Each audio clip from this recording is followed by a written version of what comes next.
Welcome to Luca is a Billionaire, where the only thing I invest in is your answers. You begin by turning on your phone's hotspot and noting the SSID and password. Do this now so the TV can find it. Once done, make sure your phone stays charged and power saving is off, because hotspots often shut down. Next, check the TV's network or input options to confirm it supports Wi-Fi or a mirroring protocol such as Miracast, AirPlay, or Chromecast. This matters because the connection method depends on which standard the TV accepts. You now open the TV's Wi-Fi settings and scan for the phone's SSID. Select it and enter the password exactly as shown on your phone. While typing, use the TV app keyboard or a remote with cursor to avoid mistakes.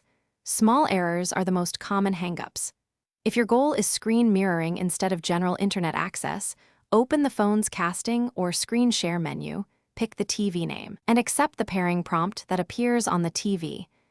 You finish by testing video playback or streaming on the TV to verify quality and audio sync. This confirms the end-to-end link. If the TV can't maintain the connection, toggle the phone hotspot off and on, then reconnect the TV. That simple reset often fixes DHCP or lease issues. If streaming is slow, move the phone closer to the TV, turn off VPNs or other bandwidth users, and reduce quality settings. These changes improve throughput and stop buffering fast. Thanks for watching and please subscribe. It's the best investment you'll ever make.